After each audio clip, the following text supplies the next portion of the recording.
Acoustic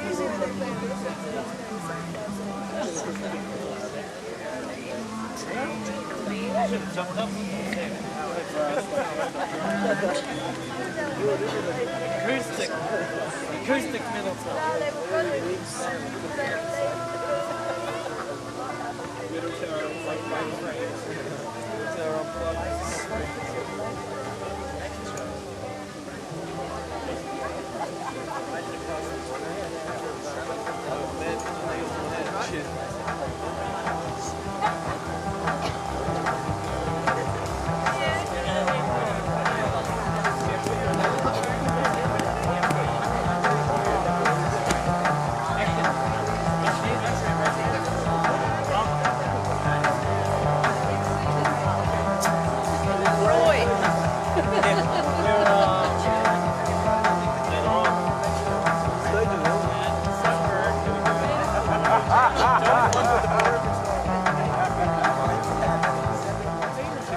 Check, check.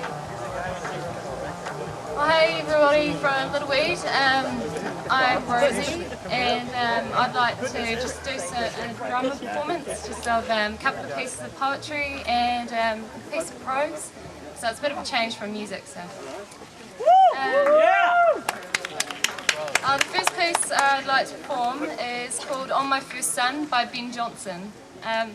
This piece was written about his son who died at the age of 7 from the plague in 1603, so that should come through in this piece. Farewell, thou child of my right hand and joy. My sin was too much hope of thee, loved boy. 7 years thou wert lent me, and I thee pay, exacted by thy fate on the just day. Oh, could I lose all father now? For why will man lament the state he should envy? To have so soon escaped world's and flesh's rage, and if no other misery, yet age. Rest in soft peace, and asked, say, here doth lie Jonson, his best piece of poetry, for whose sake, henceforth, all his vows be such, as what he loves may never like too much.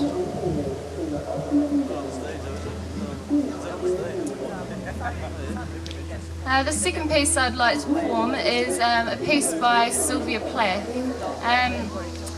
Silvia plath, in her lifetime, she went through a state of depression and tried to commit suicide many times. This piece, she had actually had a miscarriage, and she's kind of like putting that through in this piece, Stillborn, as well as trying to put across like writer's block. So this is Stillborn by Silvia plath. These poems do not live.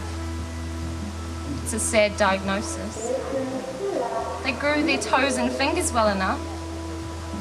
Their little foreheads bulged with concentration. If they missed out on walking about like people, it wasn't for any lack of mother love. Well, I cannot understand what happened to them. They are proper in shape and number and every part. They sit so nicely in the pickling fluid. They smile and smile and smile and smile at me. And still, the lungs won't fill and the heart won't start. They are not pigs. They're not even fish, though they have a piggy and a fishy ear. It would be better if they were alive, and that's what they were. But they are dead, and their mother near dead with distraction, and they stupidly stare and do not speak of her.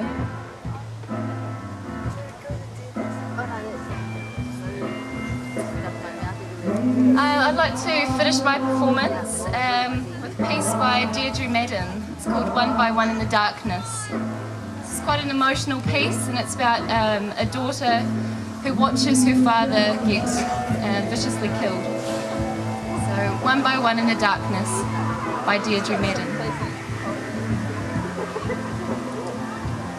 For now, when she lay longing for sleep, a different image unrolled, inexorably in her mind, repeated constantly like a loop of film, but sharper than that, more vivid, and running at just a fraction of a second slower than normal time, which gave it the heavy feel of a nightmare.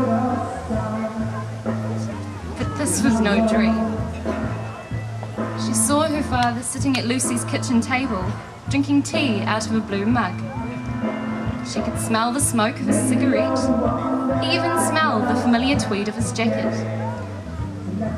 He was talking through to Lucy, who was working out in the back scullery. She'd been doing the dishes when he arrived, and he told her to carry on with what she was about. He glanced up the clock and said, "I wonder what's keeping Brian.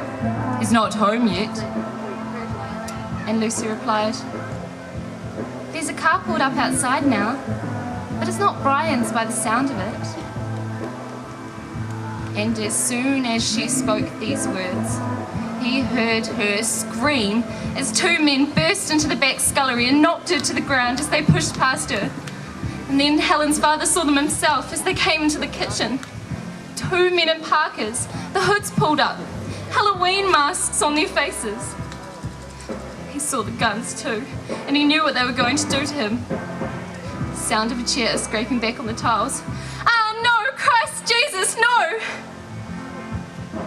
And then they shot him at point blank range, blowing half his head away. As they ran out of the house, one of them punched the air and whooped because it had been so easy. And at this point, in an abrupt reversal of the gentle descent of her childhood, Helen's vision swung violently away. And now she was aware of the cold light of dead stars, the graceless immensity of a dark universe. Now, her image of her father's death was infinitely small, infinitely tender. Searing grief came from the tension between that smallness and the enormity of infinite time and space. No pity, no forgiveness, no justification. Maybe if she could have conceived of a consciousness where every unique horror in the history of humanity was known and grieved for, it would have given her some comfort. Sometimes she felt that all she had was a grief she could scarcely bear. In the solid stone house, the silence was uncanny. One by one in the darkness, the sisters slept.